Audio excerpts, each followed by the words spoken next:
어릴 때 참 가지고 놀던 장난감이 있어요. 어떤 장난감이냐면은 이 셀로판지로 되어 가지고 종이 안경에다가 그 셀로판지를 풀로 붙이면 요쪽을 보면은 셀로판지가 빨간색이면 빨간 색깔로 보이고, 또 요쪽을 보면은 노란색으로 보이고, 또 파란색 셀로판지를 보면 파란색으로 보이는, 어릴 때 참 가지고 놀던 장난감이 있는데요. 1부 때도 그랬는데 우리 권사님, 장로님, 안수 집사님들은 국민학교 세대라 이 셀로판지 잘 모르실까 봐, 그래서 제가 준비했거든요. 제가 준비했어요. 모르실까 봐. 어떤 거냐면, 빨간색 이 셀로판지를 대고 보면은 뭐만 보이죠? 빨간색으로만 보이는 거예요. 빨간색으로. 다 보이는데 색깔이 빨간색으로 보이는 거죠. 그리고 만약 파란 색깔을 끼면 세상이 어떤 색깔로 보입니까? 파란색으로 보입니다. 그러면서 우리는 이 셀로판지를 끼면서, 야, 아빠 바나나가 검정색으로 보여요. 아빠 얼굴이 왜 이렇게 시뻘개요? 화났어요. 라고 하면서 가지고 놀던 때가 생각이 나는데요. 만약 소방관이 불을 끄러 갔어요. 불을 끄러 갔는데 소방관이 그 불 끄러 고글을 탁 내렸는데 그 고글이 마치 파란색이다. 그러면 불꽃이 무슨 색깔로 보이는지 아십니까? 보라색으로 보이는 거예요. 불이 빨간색에 막 보라색으로 막 보이고, 또 노란색 안경을 딱 끼고 가는데 길가에서 소리가 들려요. 이요 이요 이요 이요. 경찰차가 지나갑니다. 그 경찰차 위에 보면 그 경광등이 있죠. 그 경광등이 빨간색, 파란색, 빨간색, 파란색, 빨간색, 파란색 되는데, 이 노란색 안경을 끼고 먼저 딱 보면은 무슨 색깔로 보입니까? 주황색과 녹색으로 보이는 거예요.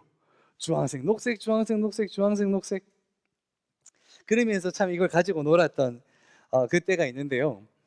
참 우리는 눈을 가지고 다양한 것들을 보는데, 또 세상에 있는 많은 것들을 보는데, 이 어떤 안경을 쓰냐에 따라서 이 세상이 다르게 보이기도 합니다. 노란색 안경을 쓰면 노랗게 보이고, 빨간색 안경을 쓰면 빨갛게 보이고. 그런데 오늘 말씀에서는요, 우리에게 빨간색 안경도 아니요, 파란색 안경도 아니요, 무슨 안경을 끼라고 이야기하는 줄 아십니까? 우리는 설교 본문 제목을 같이 한번 읽어보겠습니다. 시작. 믿음의 안경을 쓰자.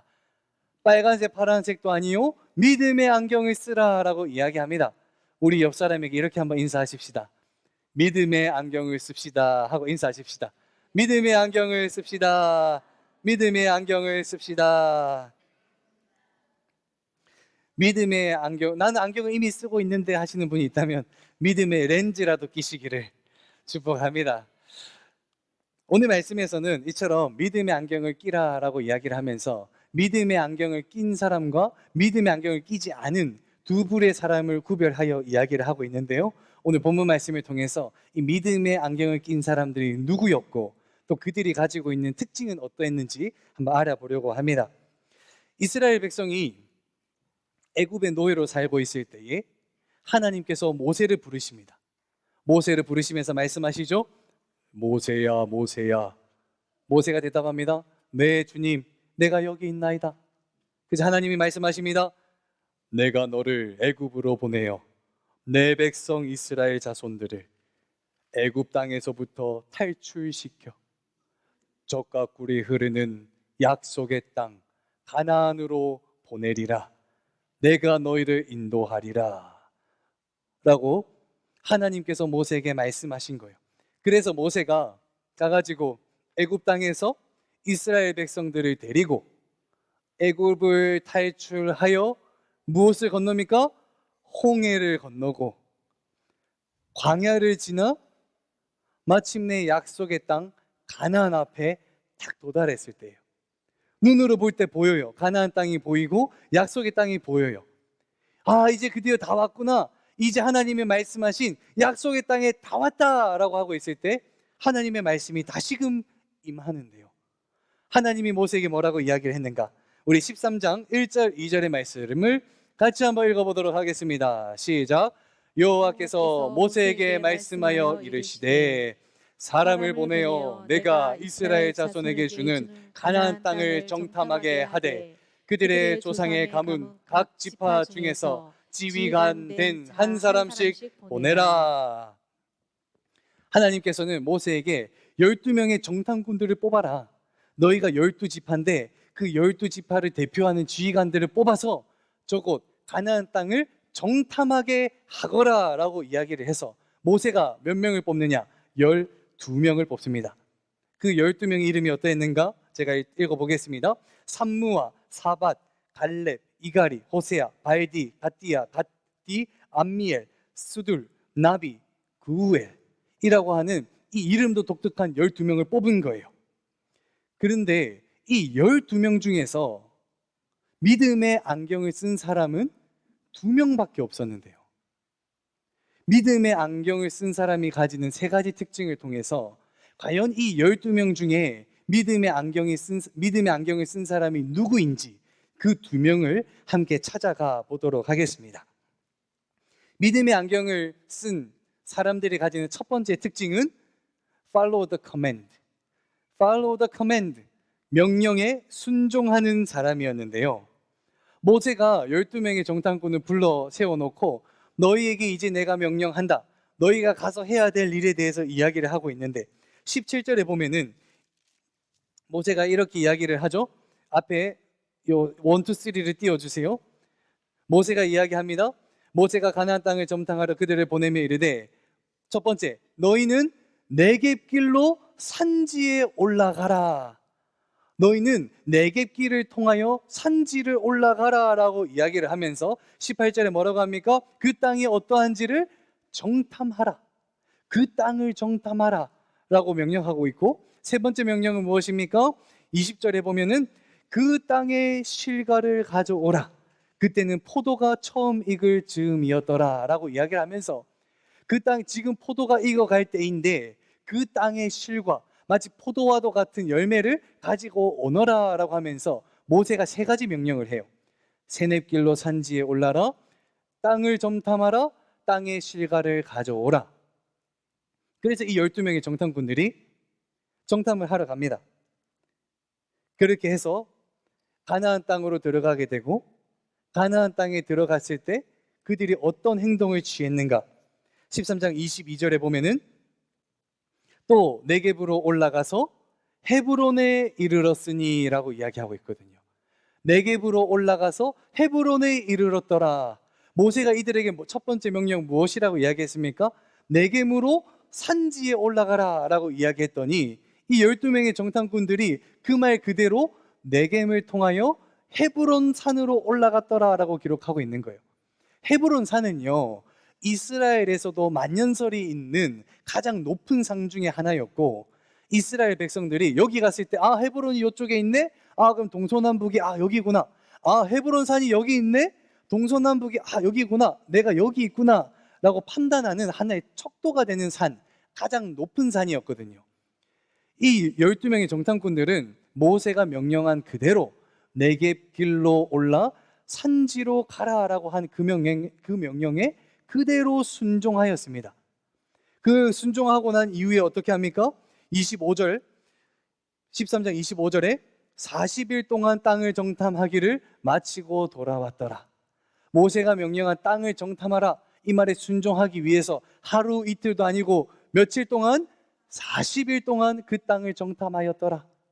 그리고 마지막 세 번째, 모세가 명령한 땅의 실과를 가져오라. 여기는 13장 23절에 아주 잘 드러나 있는데요. 우리 23절 같이 한번 읽어봅니다. 시작.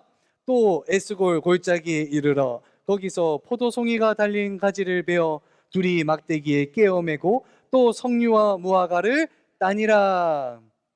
여기서 뭐라고 이야기하느냐? 포도 열매를 따고 석류와 무화과를 땄더라 라고 기록하고 있는데, 모세가 처음에 이야기할 때 이 땅의 실과를 가져오라 라고 이야기할 때 우리 한국어는 이 복수와 단수의 차이가 명확하진 않지만 이 히브리어 원어로 들어가 보면 땅의 실과를 가져오라 라고 할 때 이 가져오라, 우레카템이라고 해가지고 레카템, 가져오라 라고 하는 이 동사가 어떻게 쓰여지고 있냐면 second person masculine plural, 그러니까 2인칭 남성형 복수 동사인 거예요. plural, 복수 동사. 실과를 하나만 가져오라 했으면 싱글, 단수 동사를 사용했을 텐데 모세가 명령할 때 뭐라고 이야기하고 있느냐? 레카템, 열매들을 가지고 오너라 라고 이야기하면서 복수 형태로 이야기를 했단 말이죠. 그래서 이 정탐꾼들이 그 복수 형태를 잘 기억했다가 가서 포도송이 뿐만 아니라 석류와 무화과를 가지고 왔던 것이었죠. 이 12명의 정탐꾼들은요, 이 명령에 굉장히 충성된 사람들이었습니다. 이 믿음의 안경을 쓴 사람들이 가지는 첫 번째 특징이 명령에 충성하는 건데, 이 12명의 정탐꾼들은 이것만으로는 이 중에 누가 진짜 믿음의 안경을 쓰고 있는지 찾기가 어려워요. 왜냐하면 12명 모두가 다 어느 정도 하나님의 말씀에 충성되게 명령에 순종하는 사람들이었거든요. 첫 번째 특징으로는 찾을 수가 없습니다. 그래서 두 번째 특징으로 믿음의 안경을 쓴 사람을 찾아보려고 하는데요, 믿음의 안경을 쓴 사람이 가지는 두 번째 특징, Stay in the role. Stay in the role. 역할에 충실한 사람, 역할에 충실한 사람인데요, 12명의 정탐꾼들이 이 가나안 땅에 갔다가 이제 모세와 이스라엘 백성들 앞으로 왔어요. 그때 이스라엘 백성들에게 보고 온 것을 그대로 전하거든요. 뭐라고 이야기했느냐? 모세요, 모세요. 당신이 가라고 해본 그곳 가나안 땅에 가봤더니 당신이 이야기한 대로 정말 젖과 꿀이 흐르는 풍성한 땅, 기름진 땅이었습니다. 우리가 가지고 온 포도를 보십시오. 보통 포도 열매는 이 손마디만 하지만 우리가 가지고 온 포도 열매는 우리의 주먹만 합니다. 저 땅은 풍요로운 땅입니다. 이 석류 열매를 보십시오. 무화과 열매를 보십시오. 저 땅은 풍성한 땅입니다 라고 이야기를 하며 그 다음 이야기도 합니다. 그러나 그 땅에 살고 있는 사람들을 봤더니 키가 큽니다. 저 땅에 살고 있는 사람들을 봤더니 마치 거인과도 같은 사람들이 살고 있었습니다. 우리가 뭐 활도 없고 창도 없고 우리가 뭐 말이나 말병거가 있어가지고 저들과 싸울 수 있는 무기가 하나도 없는데 우리가 과연 저들과 싸워서 이길 수 있을지 잘 모르겠습니다 라고 이야기를 하는 거예요. 그러다 보니까 이스라엘 백성들이 수근수근 거리기 시작합니다. 수근수근, 수근수근, 수근수근. 그 뭐라고 수근거리냐 들어보니까 이야기합니다. 아니 우리가 애굽 땅에서 살 때 맨날 고기 반찬은 못 먹어도 때 될 때 고기 반찬이 나왔고 배를 굶주리지 않아도 살 수 있었는데 왜 모세가 나오라 해가지고 따라 나왔더니 홍해 건너긴 건했는데 40년 동안 광야 생활하면서 맨날 질리는 만나와 메추라기만 먹고 드디어 도착했나 봤더니 이제 우리가 싸워야 할 사람이 거인이네. 아이고, 괜히 따라왔다. 모세 따라가다가 이거 죽게 생겼다. 모세 따라가다가 죽게 생겼다.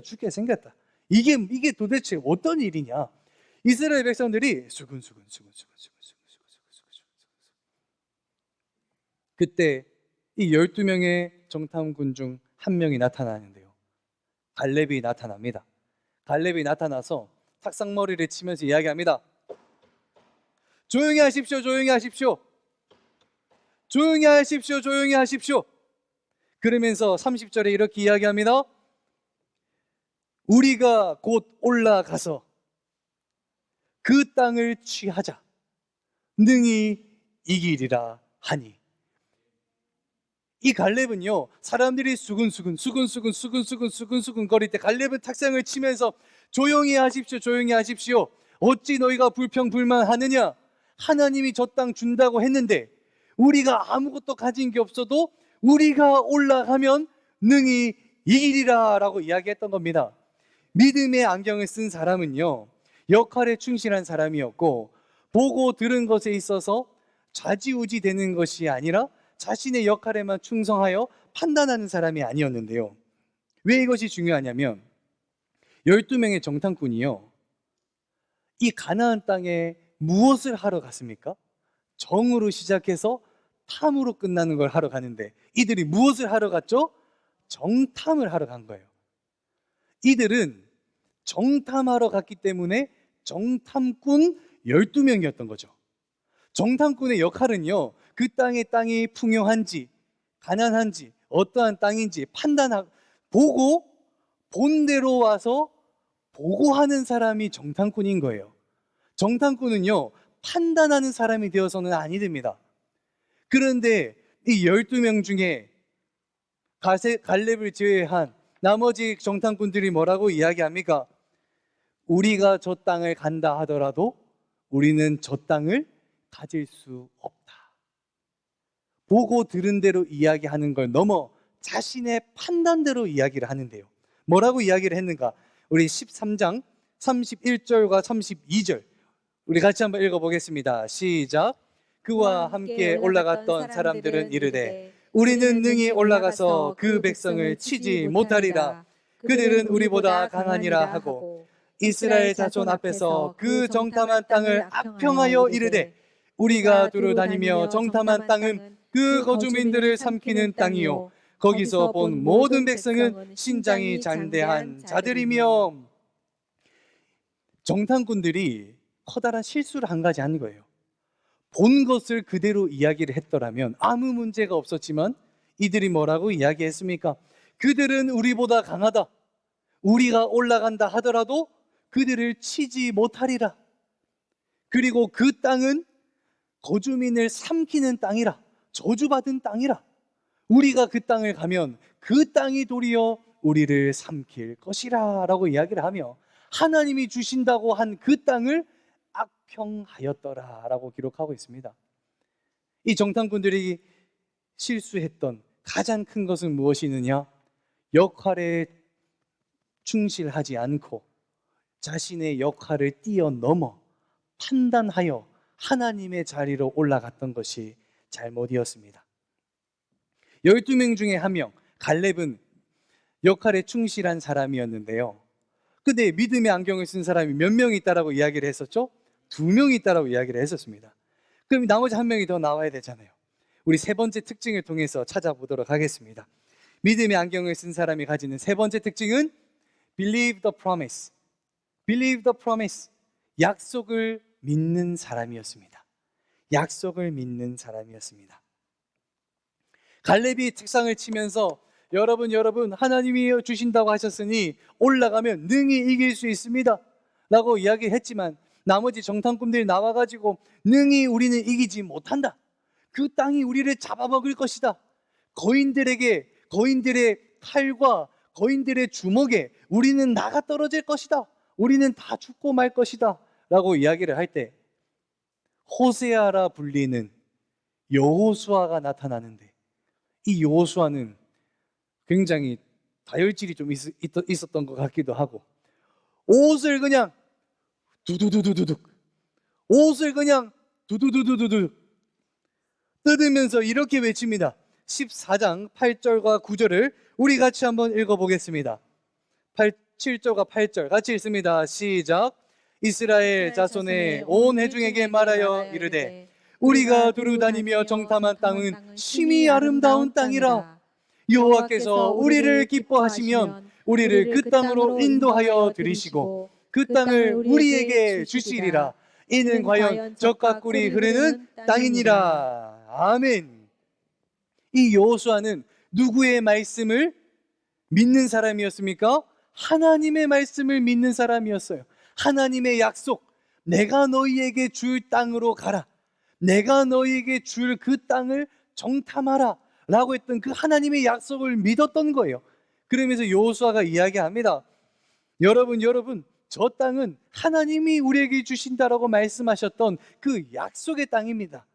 우리가 하나님의 기쁨이 된다면, 하나님의 말씀을 믿는다면 하나님이 반드시 우리에게 이 땅을 주실 것입니다. 그러니 원망하지 마십시오. 다시 애굽으로 돌아가겠다라고 이야기하지 마십시오. 하나님이 슬퍼하십니다. 회개하십시오 라고 외쳤던 것입니다. 이 12명 중에요 믿음의 안경을 쓴 사람은 2명이었고 그의 이름은 누구였습니까? 갈렙과 여호수아였습니다. 그런데 이 12명의 정탐꾼 중에서요 하나님이 약속하셨던 그 약속의 땅으로 들어간 사람이 몇 명인지 아십니까? 이 12 정탐꾼 중에 몇 명? 12명이었습니다. 12명의 사람들 중에서 하나님이 우리에게 주셨다라고 외쳤던 사람들은 하나님의 약속의 땅으로 들어갈 수 있었지만 우리는 약속의 땅으로 들어갈 수가 없어. 우리는 싸우면 질 것 같아 라고 이야기했던 나머지 10명의 정탐꾼들은 약속의 땅을 눈앞에 두고 광야에서 죽음을 맞이하게 됩니다. 하나님은요, 이 믿음의 안경을 쓴 사람들을 통해서 그 믿음의 안경을 쓴 사람들이 하나님의 뜻대로 하나님의 약속하심대로 나아가도록 인도하시고 이끄시는 하나님이신 줄로 믿습니다. 또한 반대로 믿음의 안경을 쓰지 않고 나는 갈 수 없어, 나는 할 수 없어, 나는 하나님의 약속을 믿지 못해라고 이야기하는 사람들에게는 도리어 심판하시어 그들의 말대로 되도록 내버려 두시는 하나님이십니다. 오늘 예배 가운데 나온 여러분들은 이 믿음의 안경을 쓰는 여러분 되기를, 모두 되기를 주님의 이름으로 축원합니다. 그러면서 우리 손을 이렇게 한번 만들어 보실까요? 이렇게 만들어서 두 개를 붙여 보십시오. 그래서 제가 믿음의 안경을 하면 여러분들이 씁시다 하면서 이 안경을 쓰는 겁니다. 이렇게 쓰는 겁니다. 온 세대가 함께하는 주일 예배입니다. 부끄럽다고 안 하면 나는 안 쓸란다 이게 되는 겁니다. 우리 주일학교 학생들이 다 지켜보고 있어요. 뒤에서 쓰나 안 쓰나 쓰는 겁니다. 제가 믿음의 안경을 씁시다 이렇게 하는 겁니다. 믿음의 안경을 씁시다. 아멘. 손을 내려주세요. 우리 모두는 믿음의 안경을 쓴 사람 된 줄로 믿습니다. 이 믿음의 안경을 쓰는 것, 과거에서도 이렇게 세 가지 특징을 가졌던 것처럼 오늘날 새 언약을 살아가는 우리의 삶도 이 세 가지 특징을 통해서 나타나는데요. 그 첫 번째 특징이 무엇이었습니까? Follow the command. 명령에 순종하라. 명령에 순종하라. 그럼 우리는 믿음의 안경을 쓴 사람으로서 어떻게 명령에 순종할 수 있을까? 예수님이 우리에게 주신 명령이 있죠. 마태복음 22장 37절에 이렇게 말씀하십니다. 예수께서 이르시되 내 마음을 다하고 목숨을 다하고 뜻을 다하여 주 너의 하나님을 무엇하라? 사랑하라. 주 너의 하나님을 사랑하라 라고 이야기하면서 39절에 이렇게도 이야기합니다. 둘째도 그와 같으니 내 이웃을 내 자신과 같이 무엇하라? 사랑하라 라고 이야기하고 있습니다. 예수님, 우리에게 주신 예수님의 명령이 무엇인지 아십니까? 바로 사랑하는 것입니다. 누구를 사랑하는 것이죠? 하나님을 사랑하는 것. 하나님을 최우선으로 여기며 하나님을 마음으로 사랑하시는 여러분 되기를 원합니다.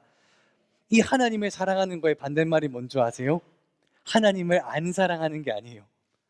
하나님 외에 다른 것을 사랑하는 것인데요. 이것을 우리는 한 단어로 뭐라고 이야기하죠? 우상, 죄를 사랑한다라고 이야기를 하고 있는데요. 이것을 어떻게 확인할 수 있느냐? 간단한 예를 들어 볼 수도 있습니다. 오늘 예배하러 나올 때 차 운전을 하고 이렇게 오고 있었죠. 그런데 마침 친구한테 연락이 옵니다. 운전대를 붙잡고 갈 때만 해도 하나님 앞에 예배 드려야지 하면서 하나님을 마음에 모시고 주님 앞에 나오는데 친구한테 전화가 옵니다. 친구한테 연락이 와서 뭐라고 이야기하는데, 야 아무개야 개똥아 너 그거 알아? 저쪽 춘천에 오늘 축제가 열린다 하던데 오늘 마지막 날이라더라. 내가 회비 내줄게. 너가 나랑 가가지고 재밌게 놀고 오자. 야 우리 오랜만에 얼굴 보는 건데 한번 같이 가보자. 마음에 하나님이 들어왔다가 마음이 흔들리기 시작하면서 이렇게 이야기합니다. 하나님, 이거 잠깐만 가 계세요. 이번 주는 내가 저 춘천에 좀 다녀올게요. 춘천에 좀 다녀올게요. 그런데요, 무작정 놀러 가다는 게 나쁘다라는 게 아니에요. 놀러 갈 수도 있고 가족과 함께 시간을 보내기 위해서 오랜만에 가족이 모였기에 한번 시간을 보낼 수도 있고 친구와 시간을 보낼 수도 있어요. 근데 이야기하는 것이 무엇이냐? 이 중심에요, 하나님이 계셔야 된다는 것입니다. 하나님을 사랑하면서 축제 갈 수도 있고 하나님을 사랑하면서 다른 곳에 갈 수도 있고 하나님을 사랑하면서 친구 만날 수도 있어요. 그런데 가장 중요한 것은 무엇이냐? 하나님이 중심이 있어야 된다는 것입니다. 만약 이 하나님 대신에 산이 들어오면, 주일 되면 산이 좋다 하더라 하면 금수, 강산을 보러 가고, 이 마음에 바다가 들어오면 낚시가 요즘 우럭이 철이라 하더라, 요즘은 꼴뚜기가 철이라 하더라 라며 하면서 바다를 향해 나가게 되는 것이죠. 가다는 것이 나쁘다라고 이야기하는 것이 아니에요. 갈 수 있지만 그 마음을 강과 바다, 친구, 사람, 돈, 명예, 부귀에 마음을 두는 것이 아니라 오로지 한 분, 하나님만을 마음에 두고 살아가시기를 주님의 이름으로 축원합니다. 그리고 두 번째 특징, 믿음의 안경을 쓴 사람의 두 번째 특징은 stay in the role, 역할에 충실한 사람인데요. 우리는 이 땅에 살아갈 때 하나님이 우리를 하나님의 자녀로 살아가라라고 말씀하셨습니다. 이 땅에 살아간다 하더라도 너희는 나의 자녀, 나의 백성으로 이 땅에 살아가라라고 말씀하셨습니다. 제가 아까 전에 헌화식 때도 나왔지만 아들이 한 명 있는데요, 이 아들을 바라보면서 가끔 이런 생각이 듭니다. 이 아이가 하나님의 자녀로 자라나야 되는데, 지금도 하나님의 자녀로 잘 성장해야 되는데, 이 아이에게 맡겨진 역할이 무엇일까? 하나님의 자녀로 자라기 위해서 맡겨진 역할이 무엇일까? 생각하던 중에 세 가지로 분류가 되더라고요. 그 세 가지가 무엇인지 아십니까? 잘 먹고, 잘 자고, 마지막 하나 또 뭡니까? 잘 싸고. 역시 우리 베테랑 어머니들 다 잘 아세요.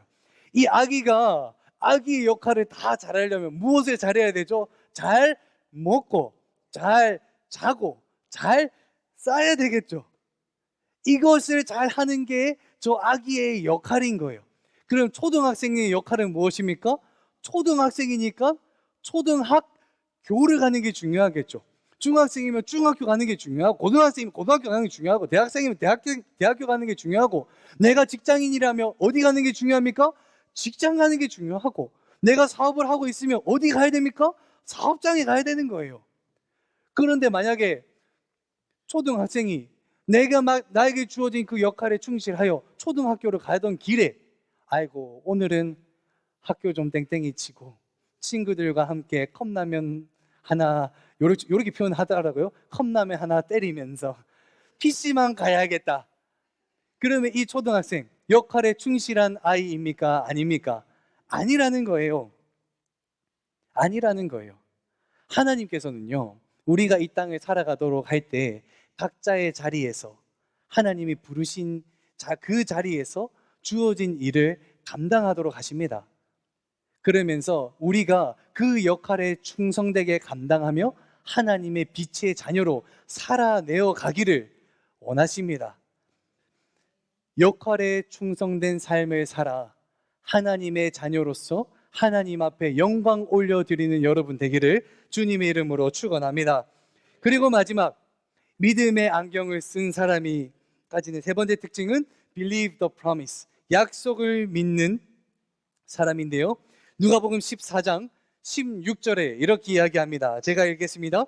내가 아버지께 구하겠으니 그가 또 다른 보혜사를 너희에게 주사 영원토록 너희와 함께 있게 하리니. 18절 우리 같이 읽습니다. 시작. 내가 너희를 고아와 같이 버려두지 아니하고 너희에게로 오리라. 20절의 말씀 같이 읽습니다. 시작.